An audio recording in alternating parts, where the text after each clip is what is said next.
Para que você tenha uma melhor qualidade de vida, a Mensagem apresenta um programa que auxilia o seu dia a dia. Saúde, dicas, prestação de serviço. Falando de Vida está no ar. Falando de Vida. Apresentação Ana Lúcia Ferreira.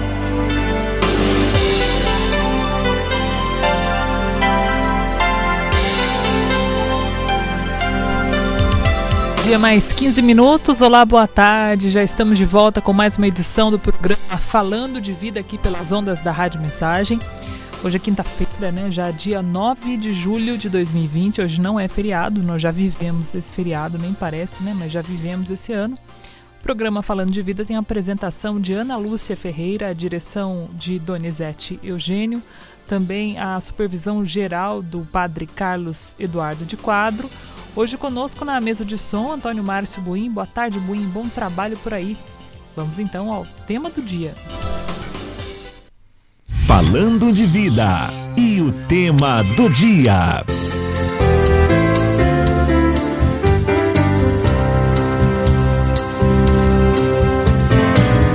A pandemia do coronavírus tem afetado a vida de todos em muitos aspectos. Trabalho, estudos, atividade física, alimentação. Tudo precisa ser repensado e adaptado à nova rotina. Neste contexto, a alimentação saudável é indispensável para manter a saúde em dia. Até o momento, não há nenhum estudo comprovado a relação entre o consumo de um determinado alimento ou nutriente com o combate ao coronavírus. O que sabemos, porém, é que há uma variedade de nutrientes que, em conjunto, favorecem o sistema de defesa do corpo ou o sistema imunológico. São as vitaminas A, C, D, vitamina E e o mineral zinco. Além destes nutrientes, alimentos ricos em substâncias antioxidantes e prebióticos também podem favorecer a imunidade e ajudar a prevenir doenças. Agora você deve estar se perguntando como incluir estes nutrientes na alimentação? Hoje, no Falando de Vida, a alimentação durante a quarentena. Marcão, é isso aí, né? Eu sei que você tá falando aí, mas tá difícil segurar a onda, né? Tá comendo muito açúcar, tá comendo muito bolo, tá todo mundo ansioso e tá mesmo, né, gente? Não é fácil não, né? Muita gente em casa aí há tanto tempo, já fez tudo quanto é tipo de bolo. Pior que tem muito vovô e vovó aqui na Rádio Mensagem, né? Que nem pra criançada, nem pro netinho não pode fazer, né? Ou seja, fica ali quem é que come? A gente mesmo, né? Quem é que engorda? A gente também. E a gente vai hoje falar sobre saúde, né? Sobre como retomar o caminho do bem, aquele caminho que a gente sabe que faz bem para o nosso organismo. Conversando mais uma vez com a doutora Antonella Turci. Antonella, que é nutricionista aqui em Jacareí, já esteve em nossos estúdios e hoje fala com a gente por telefone. Oi, Antonella, boa tarde. Oi, Ana, boa tarde. Boa tarde a todos os ouvintes da rádio. Uma alegria estar com vocês novamente, viu? Nós até brincamos aí na postagem, doutora, sobre essas fases que a gente teve na quarentena, né? Teve a fase do nunca antes na história desse país fez tanto bolo, naquele comecinho, não é verdade? Aí a criançada num clima de férias, vamos ficar ali, sei lá, né? Um mês no máximo, né? Que beleza, fazendo tudo quanto é tipo de tutorial na internet. Aí depois foi para a fase do reaproveitamento, né? Falei, não, tem muita coisa na geladeira, vamos reaproveitar. E teve a fase também, acho que essa tá rolando em muitos lares, infelizmente, que é de comer o que tem porque o dinheiro está curto, né? Então, a gente também considera essas realidades para falar com o nosso ouvinte. Sem dúvidas, Ana. Eu acho que é isso mesmo. E o que eu tenho percebido, inclusive, no ambiente de trabalho, atendendo as pessoas, é isso. Houve um primeiro momento onde parecia que ia ser curto, né, Ana? Então, as pessoas ficaram aqueles primeiros 10, 15 dias do isolamento, cozinhando bastante, vendo caderno de receita, fazendo comida gostosa. Eu até brinquei que acho que todo mundo desenvolveu um pouco o lado de MasterChef. E depois, como começou a perceber-se que é algo mais constante, infelizmente, e que vai levar um tempo maior para terminar, as pessoas tiveram a fase do reaproveitamento, sim, porque houve muita compra em algumas casas, houve aquele medo de faltar, então as pessoas estocaram alguns alimentos, e eu percebi, Ana, que nesse momento do estoque houve uma mudança muito grande do tipo de alimento consumido, porque alimentos in natura, alimentos saudáveis, que são perecíveis, eles não são possíveis de serem guardados, armazenados por muito tempo, salvo, né, se forem congelados e já cozidos. Então as pessoas começaram a comprar muito alimento processado, porque com medo de que não podiam ir ao supermercado ou não podiam fazer com que os mais velhos da casa fossem, o aumento muito grande no consumo de bolo processado, de pães, de comidas congeladas. Então mudou muito a característica alimentar. E o que vem de encontro ao contrário do que é necessário nesse momento, porque se nós estamos com um vírus desconhecido, assustador, nós precisamos cuidar do nosso sistema imunológico, a gente precisa fortalecer esse sistema imunológico. E uma alimentação ultraprocessada, ela vai fazer o contrário, ela vai deprimir, ela vai diminuir a capacidade do nosso organismo de defesa. Então isso é algo que tem me preocupado muito, viu, Ana? São dois pontos opostos, né, doutora? Se por um lado ter comidas frescas no sentido de leguminosas, etc., principalmente, isso é importante, necessário para a nossa imunidade. Por outro lado, a gente só consegue isso indo ao supermercado com muita frequência, 2, 3 vezes por semana, se bobear. E aí a gente tem essa dicotomia, né? E aí, para onde eu vou, né? Eu sei que faz mal muito processado, mas ao mesmo tempo não consigo ir sempre no supermercado. Quiçá os senhorzinhos, as senhorinhas que estão ouvindo a rádio mensagem, né? Exatamente, Ana, e é isso mesmo. Eu acho que é tão complexo o que a gente tem vivido, porque esses são pontos aonde a gente vai ter que tentar, até porque né, existe aí, infelizmente, essa expectativa de que o tempo para que as coisas voltem ao normal demore. Talvez a gente tenha até que começar a viver esse novo normal, a gente criar alternativas. E uma delas, né, Ana, eu acho que além da tentativa, talvez, de fazer com que as pessoas que são mais jovens ou que não estejam num grupo de risco tão acentuado, elas possam olhar um pouco para o lado e tentar auxiliar esses senhores, essas pessoas com mais idade, as pessoas que já têm uma doença, porque justamente para evitar que essas pessoas se exponham.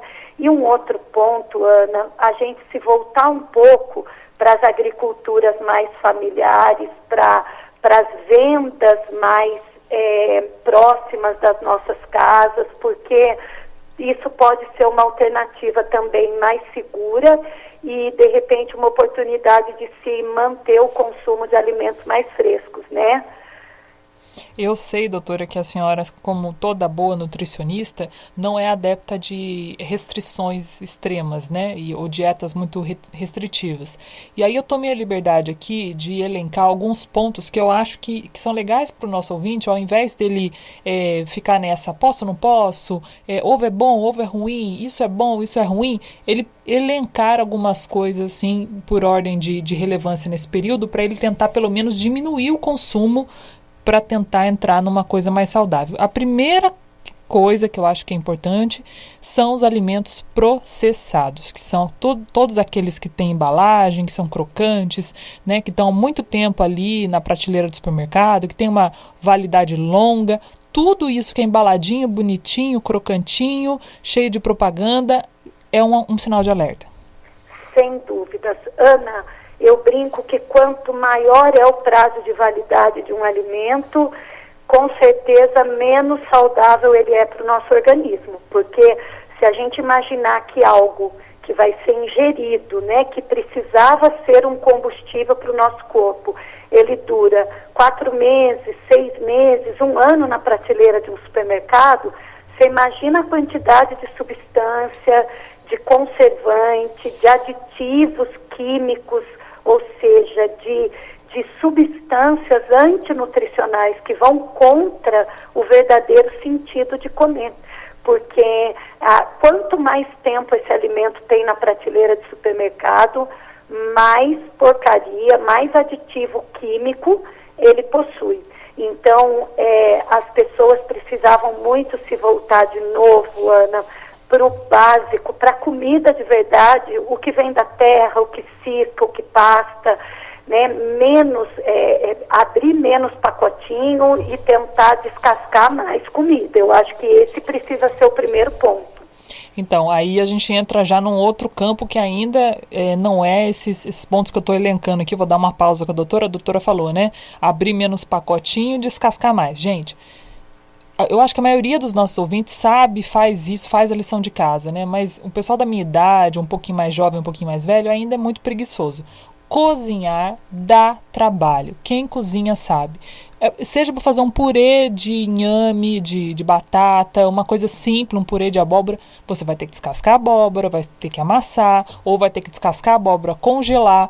Tudo isso que dá trabalho é o que faz bem. É como se nessa história toda, Deus falasse assim pra gente, meu filho, isso é o certo. O certo não é fácil, como quase tudo na vida. É exatamente isso, Ana. E eu falo uma coisa, quem é paciente meu sabe disso. Eu costumo dizer a todos quando eles me pedem uma dieta prática, eu falo, olha, desculpa, então você pode ir embora, por quê?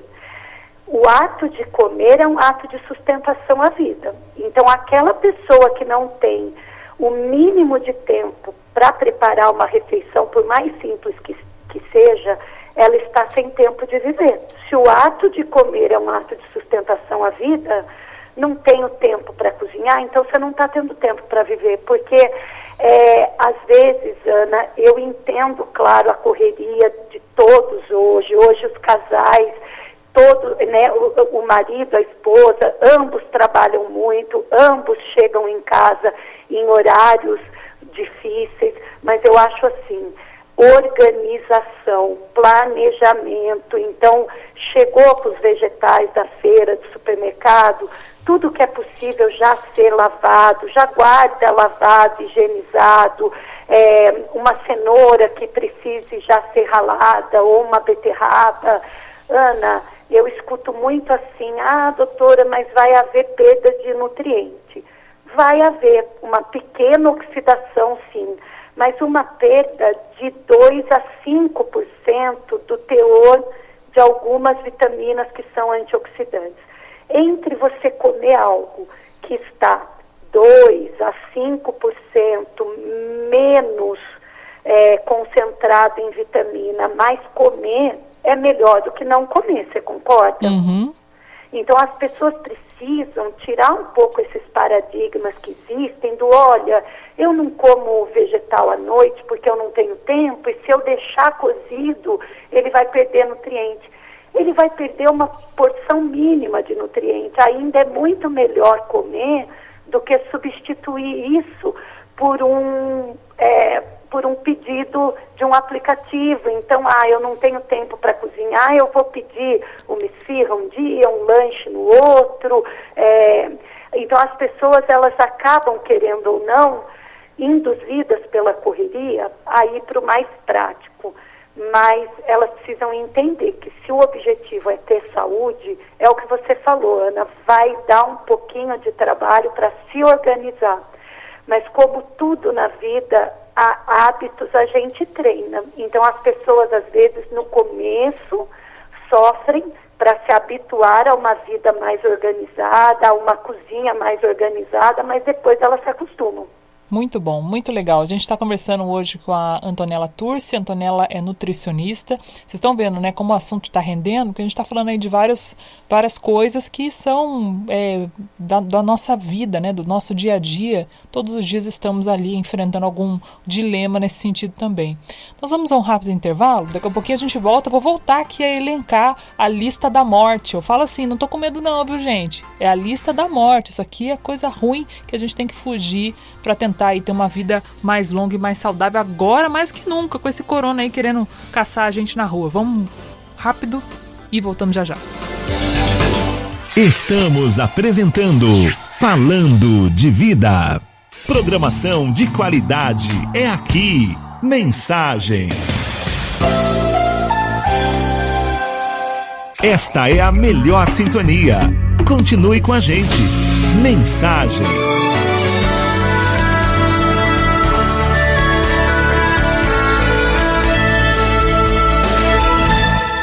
Voltamos a apresentar Falando de Vida.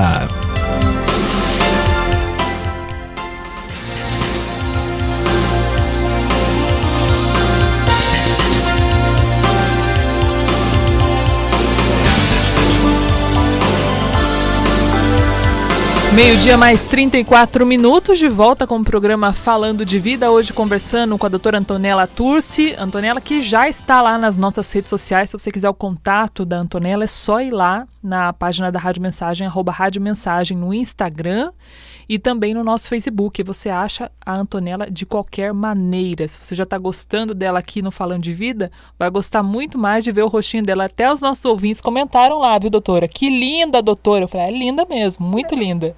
Então o pessoal já aproveita e já entra nos seus perfis também. Querida, obrigada, bondade de vocês, viu? Muito obrigada. Muito carinho, né? Doutora, eu vou seguir aqui com a minha lista da morte, que hoje eu tô tocando o terror aqui no povo da alimentação, viu? Nem pro pessoal ficar com raiva da doutora, vai ficar com raiva de mim. Mas tem um segundo aqui que ele compete com o primeiro item que nós falamos do alimento processado, o segundo item que é horrível, que é o açúcar refinado. O açúcar, que é aquele do pacotinho que nós conhecemos, e o açúcar que tá aí na geral, tá nos produtos industrializados, no refrigerante, tá aí em todo lugar. Por que ele é tão ruim, doutora? Ana, você sabe que é um dos venenos do século, infelizmente, né? Então, Ana, o açúcar, ele é um alimento que, além dele gerar no organismo uma dependência, para você ter uma ideia, é muito forte o que eu vou falar, mas é uma realidade. A gente tem trabalhos científicos hoje, dentro da área de neurologia, de psiquiatria, Ana, que associam, que igualam o açúcar a substâncias ilícitas, até como a cocaína. Então, eles sugerem que a dependência do açúcar, ela pode chegar em algumas pessoas a um nível parecido com uma droga ilícita. Então, o açúcar, ele é um alimento que ele gera no organismo essa dependência. Quanto mais se consome, mais dependente dele fica, porque ele gera uma sensação imediata de bem-estar.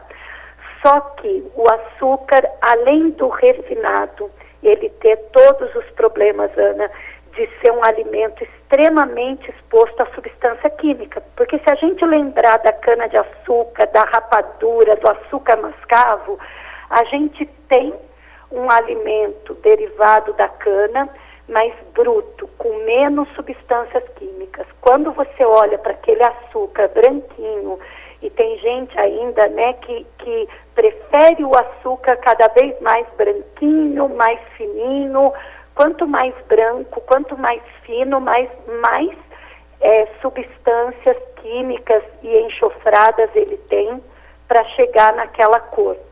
Então isso é muito perigoso também, porque a gente está consumindo um alimento que passou por um processo de refinamento, que se expôs a muita substância química para chegar ali. E, Ana, o açúcar é um alimento que ele deprime o sistema imunológico porque ele mexe com uma série de hormônios. Então, se você consome muito açúcar, tanto na forma do açúcar refinado, como nos alimentos processados que contêm muito açúcar.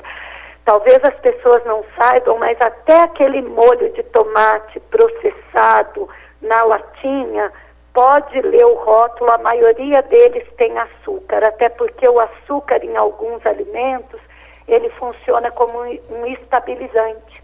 Ele funciona como uma substância que diminui a oxidação, que auxilia no controle da cor daquele alimento processado. Então, ele auxilia na manutenção da cor daquele produto, então ele é muito utilizado. Só que dentro do nosso organismo, ele altera hormônios importantes como a insulina, como o glucagon, como o cortisol. Ele faz uma bagunça nesses hormônios se ele for consumindo em grande quantidade. Isso deprime o sistema imunológico, isso acelera o envelhecimento precoce, né? Eu vejo muitas mulheres, às vezes, preocupadas com a questão de envelhecimento, querendo fazer uma série de coisas para cuidar do envelhecimento precoce, mas se não reduzir o consumo desse açúcar, não vai adiantar, Ana. Um exemplo, né, aquilo que a gente fala aqui na rádio sempre, né, as palavras convencem, o exemplo arrasta, né? Vou dar um exemplo aqui para o nosso ouvinte, vai entender bem o que a gente está falando. Não sei se você que está ouvindo a Rádio Mensagem já teve a oportunidade de comer um chocolate meio amargo, principalmente os 70% até 80%. Você comprar ali uma barrinha e comer. Você pode ter certeza, eu aposto com você que está ouvindo a Rádio Mensagem, você vai comer 1, 2 barrinhas, você meio que não vai querer mais. Você não vai querer mais. Agora faz a mesma coisa com uma barrinha normal, de chocolate qualquer chocolate aí, esses mais conhecidos. Você sempre vai querer mais. Todo dia você vai querer comer um chocolate. Ele ativa, doutora, o açúcar, aquela mesma região do nosso cérebro que é ligada à dependência química de drogas. Exatamente, Ana. Isso tem, assim, comprovações científicas grandes, mostrando que a mesma região do cérebro que é ativada e estimulada pelas drogas, por substâncias fortes, ela é a região do cérebro que tem o maior número de receptores induzidos pelo açúcar. Então, aquela mesma falsa sensação, porque é óbvio que é uma falsa sensação, é uma sensação a curto prazo de prazer com uma droga, as pessoas que são dependentes do açúcar também sentem. E é por isso que no momento que essa euforia ou que essa falsa sensação de prazer, ela termina, a pessoa quer mais. Porque cria-se esse ciclo vicioso e aí a pessoa quer o tempo inteiro, ela quer constantemente estar sentindo essa sensação do prazer, que a droga, infelizmente, gera e que o açúcar também. E também, Ana, isso tem a ver com os hormônios, a gente chama do looping do açúcar. A pessoa, quanto mais ela consome açúcar, mais o pâncreas produz insulina. Por quê? Esse açúcar vai virar glicose no sangue.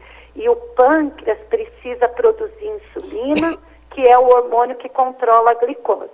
Então, olha que loucura, a pessoa come açúcar, o pâncreas rapidinho, porque o nosso corpo é um laboratório perfeito, Deus nos fez com muita perfeição. Come o açúcar, o pâncreas vai produzir insulina, liberar insulina para regular esse açúcar. Só que a pessoa comeu muito, o pâncreas liberou insulina, baixou essa glicose. A insulina que sobrou, ela já induz o organismo daquele indivíduo a querer mais açúcar para que ela possa ser utilizada. Então, a pessoa, além de criar uma dependência neurocognitiva, porque lá no cérebro, os receptores de açúcar, né, os neurotransmissores que são estimulados e induzidos pelo açúcar, eles estão querendo mais. No nosso metabolismo, os hormônios que são estimulados pelo excesso de açúcar, eles também estão sentindo falta dessa porcaria. Então, a pessoa não sai desse ciclo vicioso. Isso é muito sério. E a gente pega muito paciente que fala assim, olha, eu sou viciado em açúcar, eu sou louco por açúcar. Eu sei que são os que precisam de muita atenção, porque, na verdade, eles não estão dependentes do açúcar porque eles querem.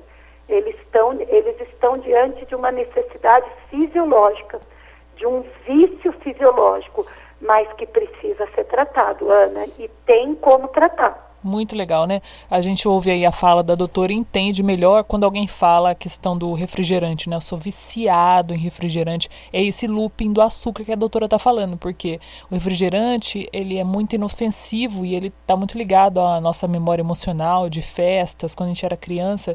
Quem é mais, né, velho, né, ou tem a minha idade, pelo menos, sabe que a gente só tomava refrigerante nas festinhas. Doutora também, com certeza, né, doutora? Com certeza. Só na festinha. Então, tem a questão emocional. Começa por aí. Tem a questão da válvula de escape. Mulherada, então, nem se fala. Essas variações hormonais, tem que tomar uma coca e nessa fica tomando todo dia ali o refrigerante. Então tem um looping do açúcar e tem essa relação que nós estamos falando. O açúcar é declaradamente açúcar, o leite condensado e tudo, né, que envolve, e tem o açúcar nesses vários produtinhos aí industrializados, até no inofensivo molho de tomate, aquele lá que a gente compra e faz o macarrão de domingo. Tem já a opção sem o açúcar, mas o ideal sempre é fazer o molho de tomate, que claro, dá muito mais trabalho. Tem um terceiro alimento aqui, doutora, que esse aqui eu vou vestir minha carapuça, eu estou quase que na abstinência dele, estou tomando aí umas 2, 3 vezes por semana, mas ainda é muito difícil para mim, que é a questão do café. Porque o café, ele é nocivo e a versão descafeinada não ajuda, gente? Então, Ana, o café, ele é aquela bebida sempre polêmica, né? Com relação à imunidade e ao fato dele se tornar um alimento que também gera uma dependência, é o excesso, Ana. Então as pessoas precisam entender que talvez aquele amante do café, mais consciente de que a quantidade e o horário que essa bebida vai ser tomada influencia, ele vai ter até a oportunidade de tirar benefícios dessa bebida. O café faz mal a partir do momento que você não controla a quantidade e muitas vezes, Ana, os horários que se toma. O café, com relação à retirada, à interferência dele em nutrientes, é quando você toma muito próximo das refeições grandes. Então, realmente, a cafeína, ela é uma substância que ela depleta, ela diminui ferro, magnésio, potássio, fósforo do nosso organismo. Mas, Ana, ela só consegue fazer isso se ela for ingerida muito próxima ao horário que você consumiu esses nutrientes. Então, por exemplo, aquele cafezinho logo após almoço é muito perigoso. O ideal é que as pessoas que gostam e tomam o café pudessem tomá-lo pelo menos 40 minutos a 1 hora depois que comeu. Uhum. Tá? E outra coisa, Ana, é que a questão dele ser um estimulante negativo é o excesso da cafeína. Então, a versão descafeinada para pessoas que precisam diminuir o estímulo, ele pode ser uma alternativa. Mas, na maioria das vezes, eu percebo que o café só vira um problema, ele agita, ele acelera, quando as pessoas tomam litros dele durante o dia. Aí sim, ele vai ter uma interferência negativa, porque ele vai estimular o sistema nervoso central. E é importante deixar claro para as pessoas que café não diminui fadiga. É um engano, porque normalmente a fadiga, o cansaço, a falta de concentração, ela está vindo por outros motivos. Estresse, excesso de trabalho, sono irregular, falta de atividade física. Então as pessoas precisam entender que alimentação inadequada, falta de nutrientes na dieta, isso leva à fadiga. Então ficar querendo tomar 1 litro de café para melhorar a fadiga não vai adiantar. O café não diminui fadiga, o café agita. O café estimula o sistema nervoso central. Então, é até aquela pessoa que fica muito elétrica, que começa a ter irritabilidade, que começa a ficar intolerante, mas ela não fica menos cansada. É um engano. Porque a hora que o efeito da cafeína acaba, aquela pessoa está prostrada. Então, é importante as pessoas tomarem esse cuidado. Doutora, então assim, o vilão do café é a cafeína, a substância chamada cafeína, correto? Correto. Que tem até em remédio e tal, né? Exatamente. Tá, então deixa eu fazer aqui a advogada do café. Uma pessoa que está aí na abstinência, no só por hoje não, ela não está tomando café, tipo eu, na verdade, né? Essa pessoa sou eu. Não estou tomando café, mas tem lá no supermercado assim, café descafeinado. Eu posso tomar esse café como tomava antes o café normal, ou mesmo descafeinado eu tenho que moderar? Mesmo descafeinado, modere. Ana, tudo no nosso organismo é dose e efeito. Eu costumo dizer que alimentos até se tornam veneno e eles acabam virando algo ruim quando a gente erra muito na quantidade. Então, não vai adiantar você, porque optou pelo descafeinado, continuar tomando 1 litro. Vai chegar um momento que o seu organismo vai criar tolerância àquele excesso da bebida. Então, nem o descafeinado mais vai te dar a sensação de prazer da bebida. Ana, e eu vou ser sincera com você, se você não é uma paciente com doenças cardiovasculares, se você não tem arritmia cardíaca, se você não é uma pessoa com insônia crônica, qual o problema de você tomar o café normal desde que você soubesse controlar a quantidade? E aí, se você me perguntar qual é a quantidade que não faz mal, até 3 xicrinhas de café ao dia para uma pessoa que não seja cardiopata, que não tenha arritmia cardíaca, até 3 doses de café ao dia é uma dose segura. Então, Ana, eu acho que precisa ter esse bom senso. Talvez não precise o descafeinado. Você possa tomar o comum que você gosta, mas tome numa dose que você controle e uma dose que não te faça mal. Incrível, né? Como a doutora vai colocando cada coisa aí no seu lugar pra gente parar de loucura, né? Porque a gente é muito assim, 8 ou 80. Ou toma, ou come besteira, ou não, agora eu sou fitness, né? Não é assim, né, doutora? É bem assim, já é tudo maluco, né? Só deixando as nutricionistas doidas. Doutora, então assim, ficou muito clara essa questão do café. Antes de eu falar aqui desse último tópico, deixa eu mandar um abraço para a Cida, que está aqui, a Cida do Bandeira Branca 2. Ela manda um boa tarde, disse que já passou com você. Doutora é um anjo, muitas saudades. E gostaria de saber qual açúcar eu posso utilizar no dia a dia, porque tem até açúcar de coco aí, né? Tem demerara, tem o mascavo, tem um monte. E aí, doutora?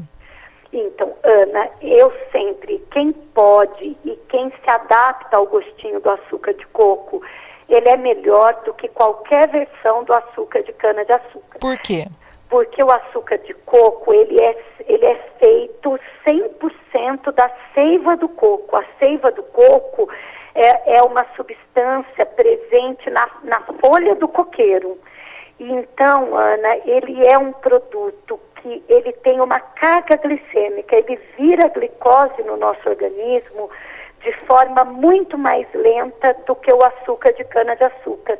Isso evita aquele looping que a gente conversou, tá?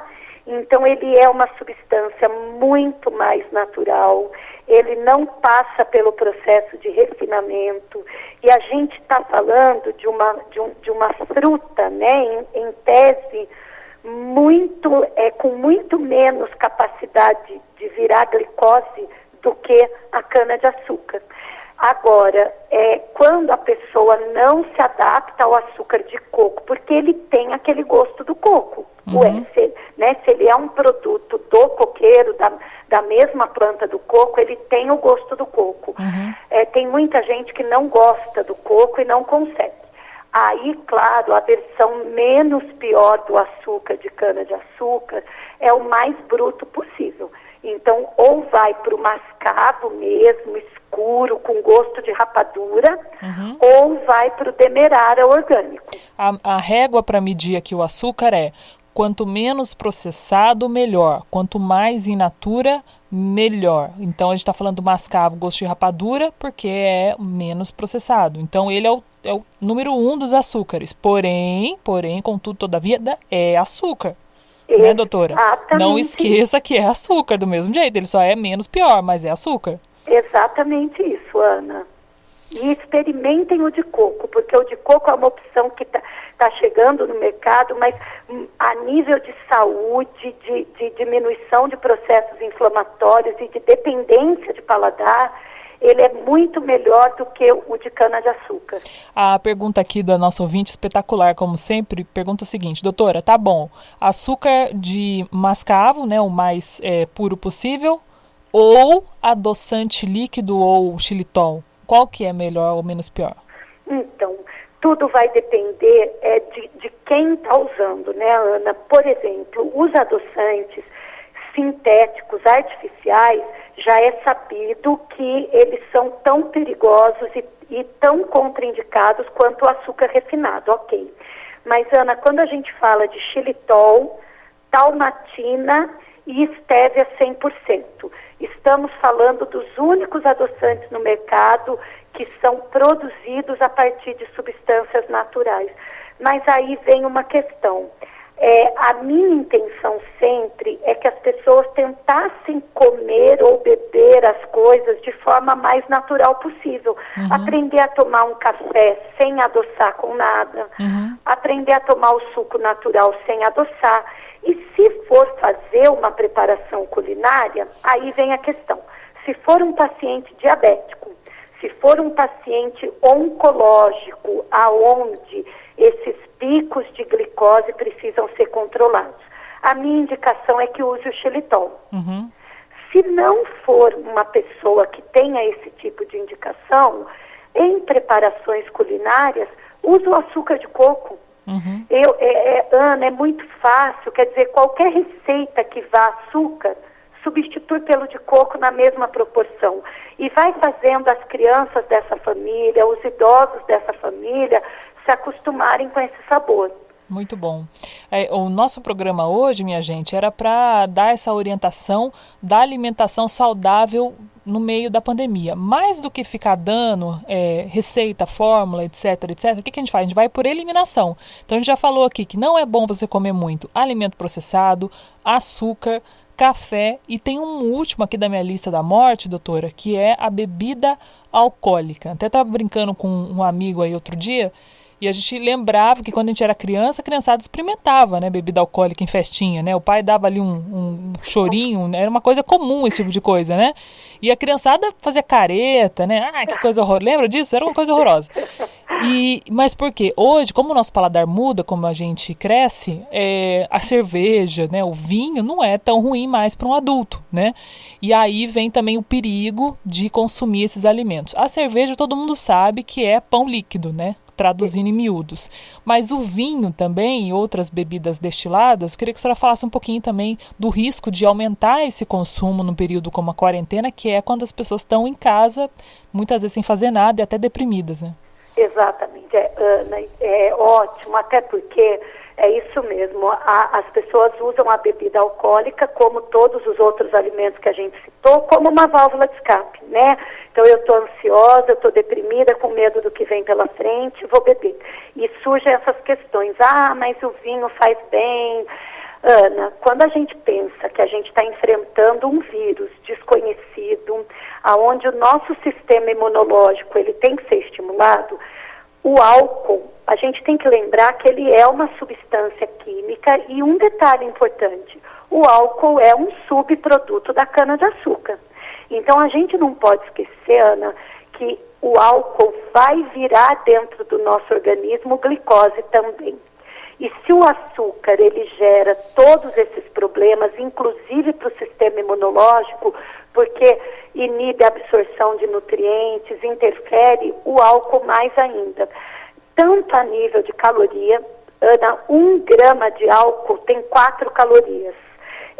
Um copo de qualquer bebida que chegue a ter uma proporção de 5% de álcool, que é a cerveja, que é uma das menos concentradas, você não tem ali menos de 20, 25 gramas de álcool, de etanol. Então, as pessoas precisam lembrar de tudo isso. Eu tenho muita preocupação com a bebida alcoólica e quando o paciente chega mal, muito grande, diabético, com a imunidade baixa, a gente está com a Covid aí fora pegando todo mundo, para de beber. Não existe bebida alcoólica boa. Ah, mas o vinho, resveratrol, antioxidante. Vinho seco, estão falando aqui do vinho seco, né? Estou usando o vinho seco para culinária e tomo vinho seco junto com a comida que eu fiz. Porque não é o suave, né? Que é mais docinho, é seco, então não tem problema. E aí, doutora? Então, ele é menos pior, claro, ele vai ter menos açúcar na composição, mas, Ana, o álcool deprime o sistema imunológico. O álcool é uma substância que vai para o nosso fígado, que demora para ser metabolizado, as pessoas não podem esquecer disso. E aí, quando entram com esse discurso, olha, mas uma taça de vinho por dia é indicado para doenças cardíacas, não é mais. Por quê? Você encontra os antioxidantes, o resveratrol da uva, em outros alimentos vermelhos, roxeados. Então, se você comer ameixa, se você chupar a uva ao invés de tomar o vinho, você tem essas fontes também, amoras, mirtilo. Então, assim, cuidado com o vinho. Eu acho que uma pessoa não doente, que goste de beber eventualmente, o vinho, por ser uma bebida fermentada, seco, em pequena quantidade, Ana, ele pode ser menos pior. Mas não bebam com a ideia de que ele é bom. Nenhuma bebida alcoólica é boa. O álcool vai também gerar dependência química. Não existe meio dependente. Aquela pessoa que bebe todos os dias, ela já é dependente. Não importa se é um cálice ou se é uma garrafa. Então, lembrando do meu pedido de vocês se preocuparem com frequência e quantidade. Regularidade, né, doutora? Tudo é regularidade e hábito, né? Exatamente. Hábitos bons ou ruins é sempre hábito, né? Exatamente. Doutora, a gente está encerrando aqui o programa, queria só fechar com o testemunho da Vera. Ela disse o seguinte: gostei muito do programa, não estou fazendo nenhuma dieta rígida, mas venho seguindo exatamente essas orientações. Estou comendo menos alimentos processados, açúcares, café e bebida alcoólica. Cozinhar realmente dá trabalho, mas estou ingerindo mais sementes, vegetais e água, substituindo e colocando essas coisas todas na minha alimentação, sempre com algum vegetal ou semente em tudo que eu como, e já estou me sentindo bem melhor em relação a tudo isso que está acontecendo. A nossa ouvinte Vera. Doutora, olha, muito obrigada pela sua gentileza, o tempo sempre passa rápido e em breve voltaremos aí com outro assunto bacana. Ana, eu é que agradeço, um beijo a todos, muito obrigada, parabéns a Vera, continue assim e obrigada, viu, Ana, pelo convite, é uma alegria estar aqui com vocês. Alegria toda nossa, né? Vocês viram aí que legal, a gente vai bebendo dessa fonte, né, da doutora Antonella Turci. A Antonella tá lá na página da Rádio Mensagem para você seguir ela também nas redes sociais, né, e acompanhar aí o trabalho da Antonella aqui em Jacareí. Então, minha gente, esse foi o programa Falando de Vida de hoje, né? O destaque para essa alimentação mais saudável durante a pandemia. Não tem aí uma receita mágica, né? Como eu disse na abertura do programa, o dinheiro tá curto, as coisas estão caras, a gente não pode ir o tempo todo no supermercado e a gente não pode comprar coisa fresca o tempo todo. Mas quando a gente vai, como a doutora disse, a gente pode sim comprar algumas coisas e congelar.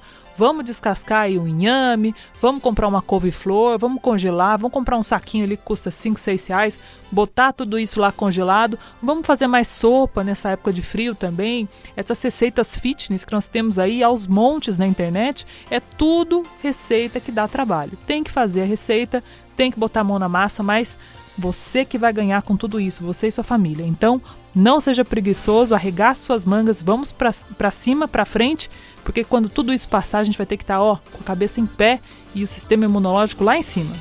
Um abraço para vocês, fiquem com Deus. Lembrando, hoje é quinta-feira, dia de adoração ao Santíssimo Sacramento. Nós voltamos na programação da Rádio Mensagem, a rádio da Diocese. Você acompanhou na Mensagem o programa Falando de Vida.